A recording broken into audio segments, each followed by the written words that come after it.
Selamat siang sahabat Alkitab 1 menit. Puji Tuhan kita bisa bertemu lagi dalam talk show seru kita hari ini. Kami dari channel kesayangan Anda kembali menemani untuk menggali lebih dalam tentang iman Kristen. Sebelum kita mulai, mari kita sama-sama berdoa. Bapa di surga, kami bersyukur untuk hari yang indah ini. Kami mohon Engkau berkati perbincangan kami hari ini agar kami dapat lebih memahami tentang akhlak mulia yang diajarkan Yesus Kristus. Berkatilah setiap jiwa yang menyaksikan agar kami semakin dekat kepadamu. Dalam nama Yesus Kristus, Tuhan dan Juru Selamat kami yang hidup, kami berdoa dan mengucap syukur. Amin.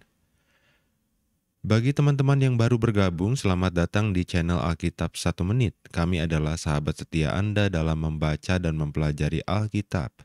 Setiap jam 12 siang waktu Indonesia Barat, kami hadir dengan berbagai topik menarik seputar iman Kristen dan Alkitab.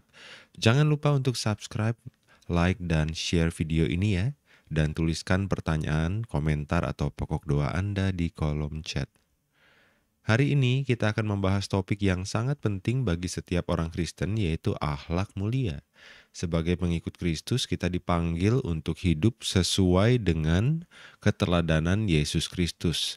Mari kita bahas bersama apa saja akhlak mulia yang diajarkan oleh Yesus Kristus dan para rasul. Tentu saja kita ditemani juga dengan ChatGPT, karena talk show ini berjudul Ngobrol Bareng ChatGPT tentang akhlak mulia Kristen.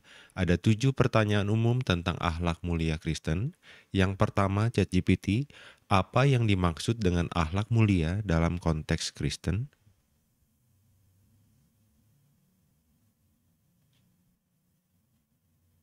Akhlak mulia dalam konteks Kristen merujuk pada sifat, perilaku, dan tindakan yang mencerminkan karakter Allah seperti yang diajarkan oleh Yesus Kristus dan para rasul dalam Alkitab.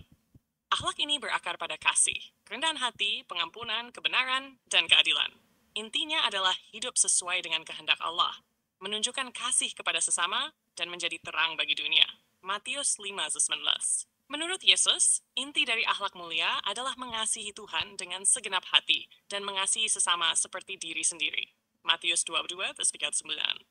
Hal ini diwujudkan melalui sikap hidup seperti melayani, mengampuni, tidak menghakimi, dan menjaga damai dengan semua orang. Apakah pendapat Tim Andini tentang pengajaran kasih ini? Beberapa ayat dari yang disebutkan tadi, beberapa ayat sebelumnya, Injil Matius 5 ayat 16 menuliskan, "Demikianlah hendaknya terangmu bercahaya di depan orang, supaya mereka melihat perbuatanmu yang baik dan memuliakan Bapamu yang di sorga." Jadi akhlak mulia adalah karakter atau sifat yang mencerminkan kasih Allah, seperti kasih, kebaikan, kesabaran, kerendahan hati, dan sebagainya. Yesus itu sangat mulia akhlaknya. Yang kedua, apa dasar dari akhlak mulia seorang Kristen?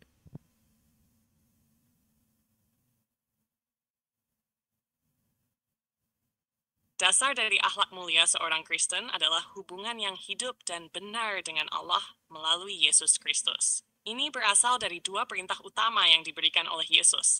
Kasihilah Tuhan Allahmu dengan segenap hati, jiwa, dan akal budimu, dan kasihilah sesamamu manusia seperti dirimu sendiri. Matius 22:9. Selain itu, dasar lainnya adalah firman Tuhan dalam Alkitab, khususnya ajaran Yesus di khotbah di bukit, Matius 5:7, serta teladan hidup Yesus yang penuh kasih, kerendahan hati, dan pengorbanan. Roh Kudus juga bekerja dalam hati orang percaya untuk membentuk karakter Kristus, seperti yang dijelaskan dalam Galatia 5:23 tentang buah roh, kasih, sukacita, damai sejahtera, kesabaran, kemurahan kebaikan, kesetiaan, kelemah lembutan, dan penguasaan diri. Bagaimana menurut Tim? Apakah hubungan dengan Tuhan terlihat jelas sebagai dasar akhlak ini?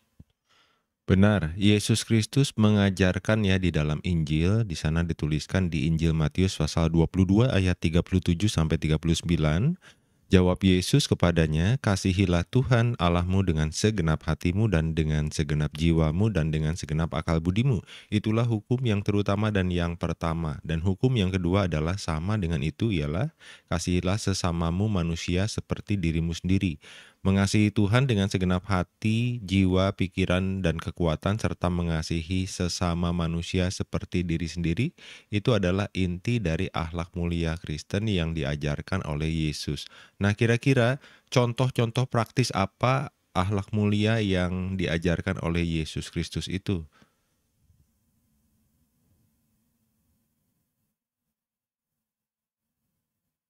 Yesus Kristus memberikan banyak contoh praktis akhlak mulia yang bisa kita terapkan dalam kehidupan sehari-hari. Beberapa di antaranya mengasihi musuh. Matius 5:44. Yesus mengajarkan untuk mengasihi dan berdoa bagi orang yang memusuhi kita, menunjukkan kasih yang melampaui batas manusiawi. 2. Mengampuni tanpa batas. Matius 12 verse 1-22. Yesus memerintahkan untuk mengampuni hingga 70 kali 7 kali, mengajarkan pentingnya pengampunan. Melayani sesama dengan kerendahan hati. Yohanes 14. Yesus mencuci kaki murid-muridnya sebagai teladan pelayanan tanpa memandang status. Masa? Menolong orang yang membutuhkan. Lukas 10 Timotiusi. Dalam perumpamaan orang Samaria yang baik hati, Yesus mencontohkan belas kasih tanpa diskriminasi. Tidak menghakimi orang lain. Matius 2:22. Yesus mengingatkan untuk tidak menghakimi agar kita juga tidak dihakimi. 6. Berdoa dengan tulus. Matius 6:5-6. Yesus mengajarkan untuk berdoa secara pribadi dan tanpa pamer agar hubungan dengan Allah menjadi inti doa. Akhlak mulia ini selalu mengarahkan kita untuk hidup penuh kasih, pelayanan, dan kedamaian. Dari contoh-contoh ini, mana yang menurut tim sering menjadi tantangan terbesar dalam hidup sehari-hari? Sepertinya mengasihi musuh ya, itu banyak orang yang agak kesulitan. Yang keempat, bagaimana cara menerapkan akhlak mulia dalam kehidupan sehari-hari? Tadi kan sudah disebut contoh praktisnya ya. Apa yang bisa membuat kita itu konsisten menerapkan akhlak mulia ini dalam kehidupan sehari-hari, jadi nggak cuma omong doang.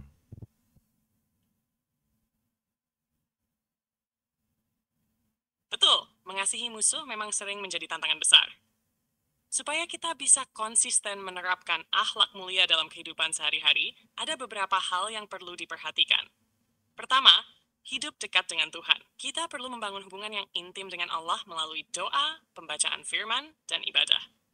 Dengan begitu, Roh Kudus dapat bekerja dalam hati kita untuk mengubah karakter dan memampukan kita melakukan apa yang sulit, seperti mengasihi musuh. Galatia 5:24.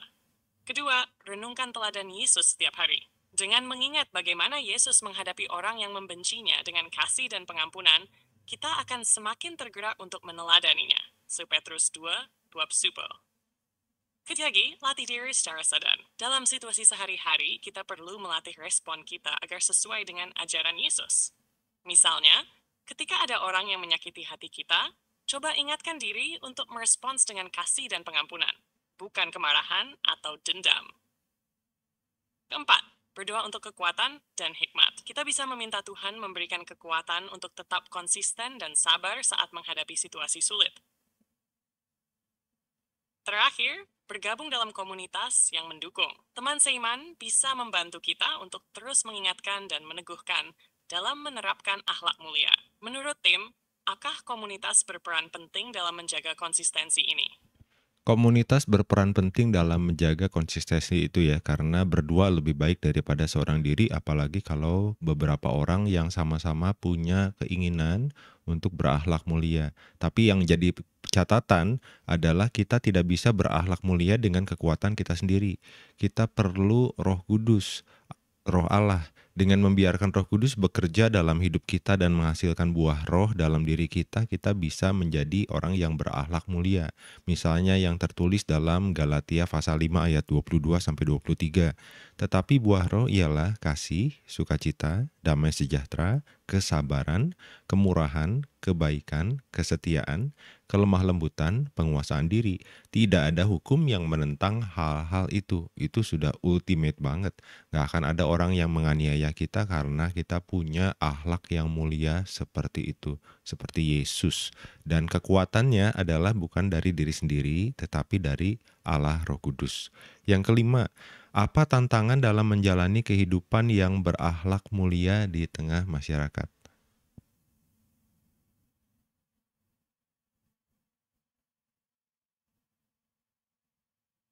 Tantangan menjalani kehidupan yang berakhlak mulia di tengah masyarakat memang tidak sedikit. Beberapa tantangan utama yang sering dihadapi adalah: 1. Tekanan budaya dan lingkungan. Dunia seringkali memiliki nilai-nilai yang bertentangan dengan ajaran Kristus, seperti individualisme, materialisme, atau balas dendam. Hidup berakhlak mulia bisa terlihat aneh atau lemah di mata dunia. Godaan ego dan emosi. Ketika kita disakiti atau diperlakukan tidak adil, reaksi alami manusia adalah marah atau membalas. Tetapi Yesus mengajarkan untuk mengampuni dan mengasihi. 3. Pengaruh negatif dari orang lain. Tidak semua orang menghargai kasih, kesabaran, atau kelembutan. Kadang, kita dipandang lemah atau bahkan dimanfaatkan ketika mencoba hidup sesuai dengan ajaran Kristus. 4. Ketidaksabaran diri sendiri. Hidup berakhlak mulia adalah proses yang membutuhkan waktu dan kesabaran. Kadang kita frustrasi dengan kegagalan kita sendiri untuk memenuhi standar Kristus. 5. Kritik atau penganiayaan. Seperti yang dialami Yesus dan para murid, orang yang hidup sesuai dengan kebenaran seringkali menghadapi kritik, ejekan, atau bahkan penganiayaan. Tapi seperti yang tadi disebutkan, kekuatan kita bukan berasal dari diri sendiri. Dengan terus bergantung pada Roh Kudus, tantangan ini bisa dihadapi dengan sukacita dan damai sejahtera. Menurut Tim, tantangan mana yang paling sering dirasakan dalam hidup sehari-hari? Tantangan yang muncul dari diri sendiri itu juga sangat menantang ya. Misalnya dosa yang masih melekat dalam diri kita manusia seringkali menjadi penghalang untuk hidup kudus. Tertulis dalam Roma 7 ayat 15, sebab apa yang aku perbuat aku tidak tahu, karena bukan apa yang aku kehendaki yang aku perbuat, tetapi apa yang aku benci itulah yang aku perbuat. Jadi kita perlu anugerah di dalam Tuhan Yesus untuk kita bisa hidup kudus dan mengatasi tantangan dosa yang biasanya dosa itu egois ya. Mau menang sendiri, mau balas dendam sendiri, padahal kita harus menyerahkan penghakiman itu kepada Allah yang Maha Adil. Nah, yang keenam, bagaimana cara mengatasi godaan untuk tidak hidup sesuai dengan ajaran Kristus?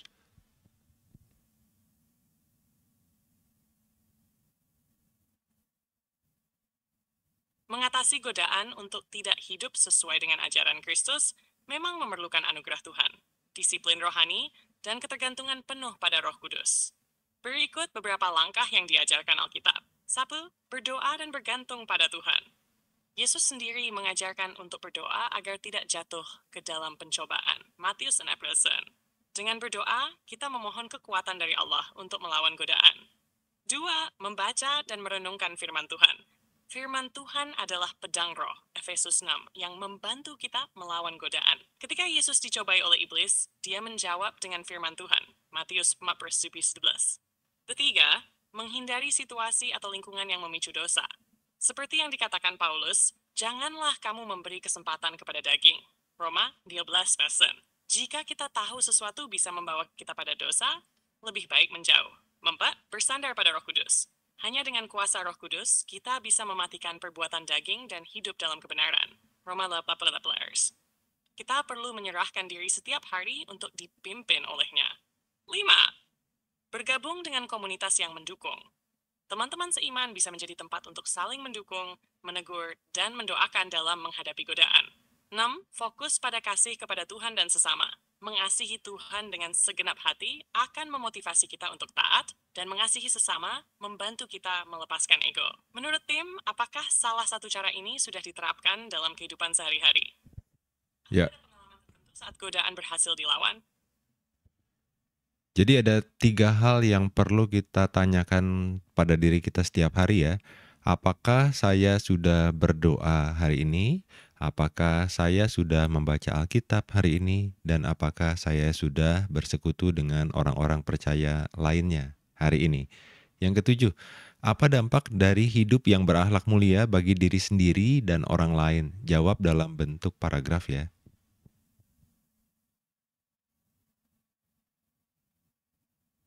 hidup yang berakhlak mulia membawa dampak besar, baik bagi diri sendiri maupun orang lain. Bagi diri sendiri, hidup sesuai dengan ajaran Kristus memberikan kedamaian batin, sukacita, dan rasa puas karena hidup selaras dengan kehendak Tuhan. Kita juga akan semakin bertumbuh dalam karakter Kristus, menjadi lebih sabar, penuh kasih, dan kuat menghadapi tantangan hidup. Bagi orang lain, hidup yang berakhlak mulia menjadi kesaksian yang nyata tentang kasih Allah. Orang lain dapat melihat perbuatan baik kita dan dimotivasi untuk mendekat kepada Tuhan. Hal ini juga membangun hubungan yang lebih harmonis, menciptakan lingkungan penuh damai dan pengertian. Secara keseluruhan, hidup yang berakhlak mulia tidak hanya mengubahkan diri kita, tetapi juga menjadi alat Tuhan untuk mengubahkan dunia di sekitar kita. Bagaimana menurut tim? Apakah dampak ini terasa nyata di kehidupan sehari-hari? Pasti nyata karena ada ayat dalam Injil Matius pasal 5 ayat 14, "Kamu adalah terang dunia, kota yang terletak di atas gunung tidak mungkin tersembunyi." Jadi sahabat Alkitab, hidup yang berakhlak mulia akan membawa kemuliaan bagi Tuhan dan menjadi berkat bagi orang-orang lain ya. Akhlak mulia adalah ciri khas seorang Kristen sejati. Kesimpulannya, dengan meneladani Kristus, kita dapat hidup dalam kasih, sukacita, damai sejahtera, kesabaran, kemurahan, kebaikan, kesetiaan, kelemah lembutan, dan penguasaan diri. Hidup yang berakhlak mulia akan membawa kita lebih dekat kepada Allah dan menjadi berkat bagi dunia sekitar kita. Dan itu tidak bisa memakai kekuatan kita sendiri, tetapi memerlukan kuasa Allah, yaitu Roh Allah atau Roh Kudus yang berdiam di dalam kita setelah kita percaya Yesus sebagai Tuhan dan Juru Selamat. Jadi penting sekali menerima Yesus sebagai Tuhan dan Juru Selamat. Dengan itu kita menerima karunia Roh Kudus. Dan Roh Kudus yang memampukan kita memiliki akhlak yang mulia seperti Yesus. Jangan lupa juga untuk berkomunitas ya dengan orang-orang percaya lainnya. Itu akan mendorong kita untuk sama-sama memiliki akhlak mulia Kristen yang sejati. Kita teringat ayat pilihan kita dari Filipi 2 ayat 15, supaya kamu tiada beraib dan tiada bernoda sebagai anak-anak Allah yang tidak bercela di tengah-tengah angkatan yang bengkok hatinya dan yang sesat ini, sehingga kamu bercahaya di antara mereka seperti bintang-bintang. Mari kita berdoa. Bapa yang baik, kami bersyukur atas firman-Mu yang telah kami renungkan siang hari ini. Kami mohon Engkau membantu kami untuk hidup sesuai dengan kebenaran-Mu. Berilah kami kekuatan untuk mengatasi segala godaan yang ada di sekitar kami, di tengah masyarakat, di dalam keseharian kami. Pimpin kami terus bertumbuh di dalam kasih-Mu, mengalami perubahan hidup karena Roh Kudus yang berdiam di dalam kami, dan menurut teladan Yesus Kristus. Kami berdoa supaya apa yang menjadi kehendak-Mu yang baik terjadi semua di dalam kehidupan kami. Dan kami menjadi berkat bagi setiap orang supaya mereka pun dapat menerima anugerah keselamatan di dalam Tuhan Yesus. Dalam nama Tuhan Yesus Kristus kami berdoa dan mengucap syukur. Amin. Sahabat Alkitab, kita sudah mengakhiri ngobrol bareng ChatGPT tentang akhlak mulia Kristen dijawab berdasarkan iman Kristen dan Alkitab. Silakan kata-kata penutupnya ChatGPT.